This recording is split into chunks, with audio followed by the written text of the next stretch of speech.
Assalamualaikum warahmatullahi wabarakatuh. Sebelumnya perkenalkan, saya Dia Firga Pujiani, NPM 227000104.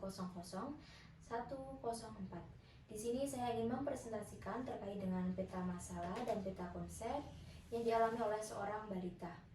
Di sini terdapat kasus bahwa seorang anak perempuan umur 1 tahun 2 bulan dibawa ibunya ke puskesmas. Setelah dilakukan pemeriksaan oleh dokter, terdapat anamnesa bahwa anak tersebut mengalami keluhan utama yaitu berak encer selama 1 bulan dengan riwayat pemberian makan ASI 2 bulan. Selanjutnya dilanjutkan pemberian susu kental manis atau SKM hingga sekarang.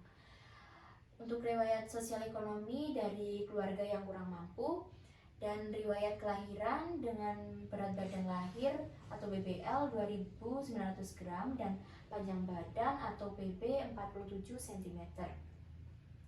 Di sini juga dilakukan pemeriksaan fisik yaitu dengan berat badan 5.600 gram dan panjang badan 60 cm. 60 cm ini merupakan tergolong kurang.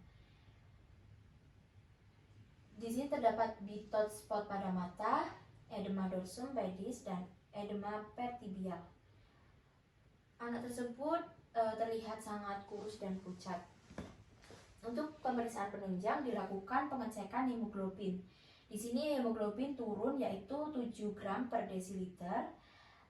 Untuk di batas ambang normal yaitu 11-15 gram per desiliter.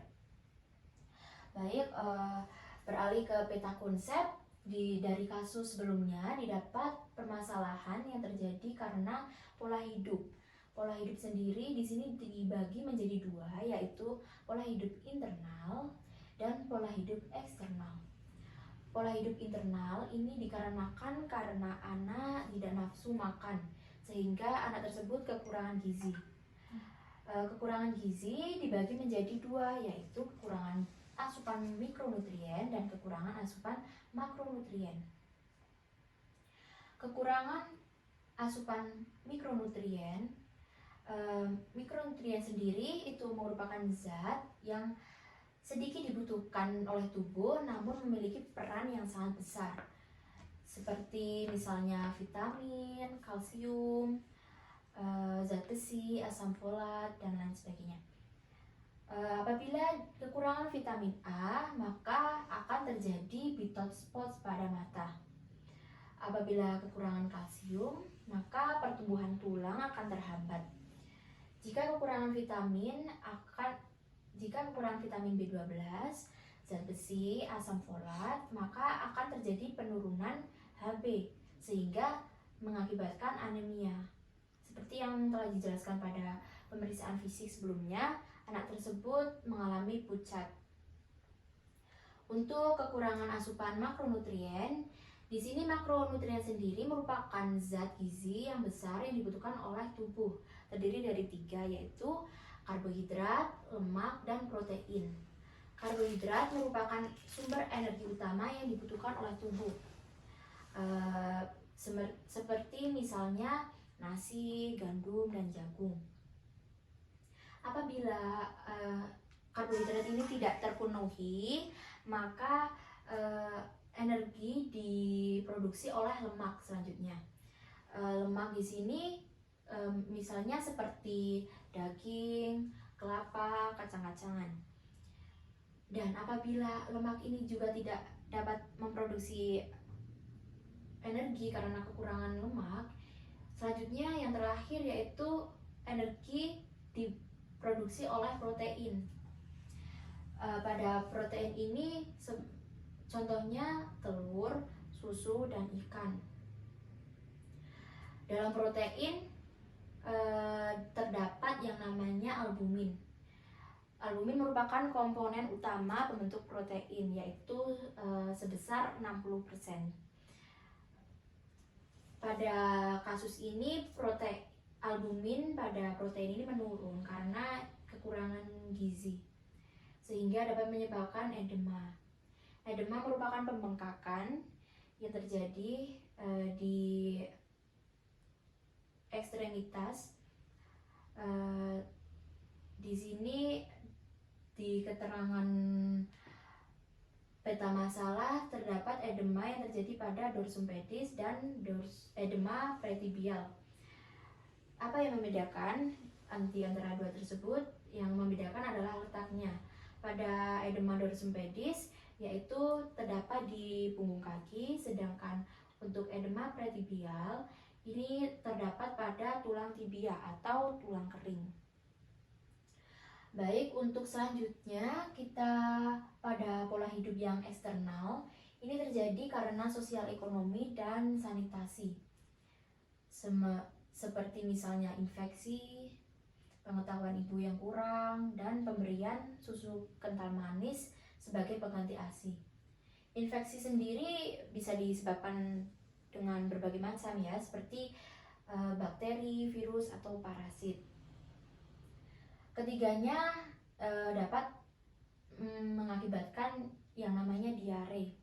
Diare di sini apabila terus-menerus akan mengakibatkan kehilangan cairan dan elektrolit sehingga anak tersebut mengalami dehidrasi.